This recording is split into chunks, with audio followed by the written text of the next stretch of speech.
காலத்துல வச்சிருக்காங்க. கேட்டா பழம்பெருமை பேசுவாங்க. என்னங்க ஐயா, ஒரு விவசாயி நெல் எடுத்துட்டு போனா மூட்டைக்கு 40 கூடு, மூட்டைக்கு 50 கூடு, மூட்டைக்கு 60 கூடு எடை போடுறதுக்கு. அதன் பிறகு பதப்படுத்தக்கூடிய ஆலைகள் இல்லை, வைக்கக்கூடிய இடம் இல்லை, தார்பாலின் போட்டு கவர் பண்ண முடியாது, மழை பெய்யும், அதுல தண்ணி உள்ள இறங்கும், ஈரப்பதம் உள்ள வந்துடும். மத்திய அரசு நம்ம கிட்ட வாங்குற நெல்லை பஞ்சாப், மத்திய பிரதேச, உத்தரப்பிரதேசத்துல கொடுக்கணும், அவங்க எல்லாம் சாப்பிடணும். மத்திய அரசு சொல்லுவாங்க, அண்ணே ஈரப்பதத்தை கொஞ்சம் கம்மியா வச்சுக்கங்க, நெல் உணர்த்துற மிஷின் வாங்கிக்க. மத்திய அரசு நாங்க பணம் கொடுக்குறோம், வாங்கி மிஷின் இடத்துல கெஞ்சி கதறி மோடி அவர்கள் உரத்தை வாங்கிட்டு வந்து கொடுப்பாங்க. அந்த உரத்தை கூட உருப்படியா கொடுக்க மாட்டாங்க ஐயா, உரத்தை கூட உருப்படியா கொடுக்க மாட்டாங்க.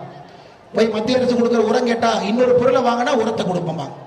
இதெல்லாம் அவங்க செய்யக்கூடிய ஃப்ராடா. இங்க இருக்கக்கூடிய விவசாய நண்பர்களே, நீங்கள் தயவு செய்து பெருமக்களே, உங்களுக்கு கிடைத்த குறைந்தபட்ச ஆதார விலை 2015 திமுக தேர்தல் அறிக்கையில் சொன்னது 2500.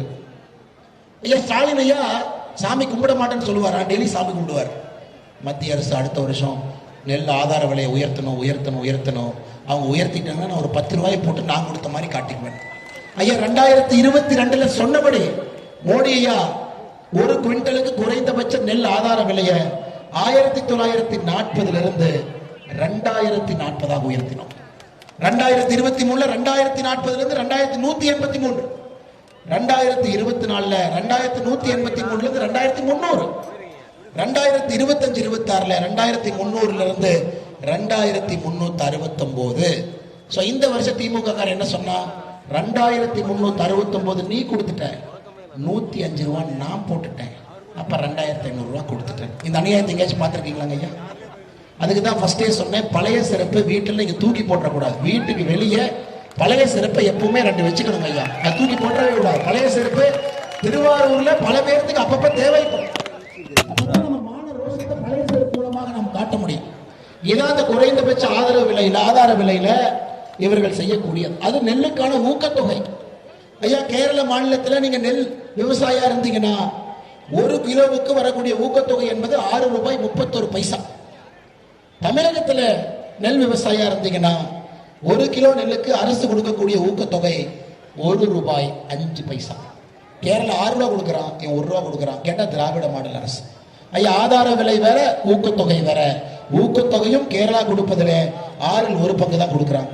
ஐயா நான் கரும்புக்கு இதே காமெடி தான். கரும்புக்கு போனா இதே மாதிரி என்ன பேசலாங்க ஐயா. 1 டன்னுக்கு நாங்கள் ஆட்சிக்கு வந்தால் கரும்புக்கு 4000 ரூபாய் கொடுப்போம். கரும்புக்கு மத்திய அரசு எவ்வளவு கொடுக்குறாங்க? 2900. 2வது வருஷம் 3050, 3வது வருஷம் 3150, 4வது வருஷம் 3400, 5வது வருஷம் 3550. ஐயா ரேஷன் கடைக்கு போனீங்கன்னா அரிசி மோடி ஐயாது, ஆனா மஞ்சப்பை ஸ்டாலின் ஐயாது.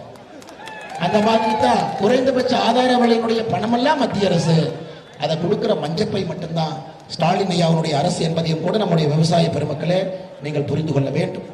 அது மட்டும் இல்லைங்க, நம்முடைய திராவிட முன்னேற்ற கழக ஆட்சி வருவதற்கு முன்பு கடந்த முறை அனைத்து இந்திய அண்ணா திராவிட முன்னேற்ற கழகத்தினுடைய ஆட்சி முடியும் பொழுது பயிர்க்கடன் 12,110 கோடி ரூபாய் தள்ளுபடி செய்வோம் என்று அறிவிப்பு இருந்துச்சு. அடுத்து வந்து திமுக காரன் இன்னைக்கு பண்றேன், நாளைக்கு பண்றேன், நாளானைக்கு பண்றேன்னு 5 வருஷமா ஐயா 12,110 கோடியில இன்னும் 1,774 கோடி பண்ணல. 10,000 கோடி தான் பண்ணிருக்கேன். 5 வருஷம் ஆச்சு. இன்னைக்கு அண்ணன் எடப்பாடி பழனிசாமி அவர்கள் அடுத்த தேர்தல் வாக்குறுதி கொடுத்திருக்கிறாங்க.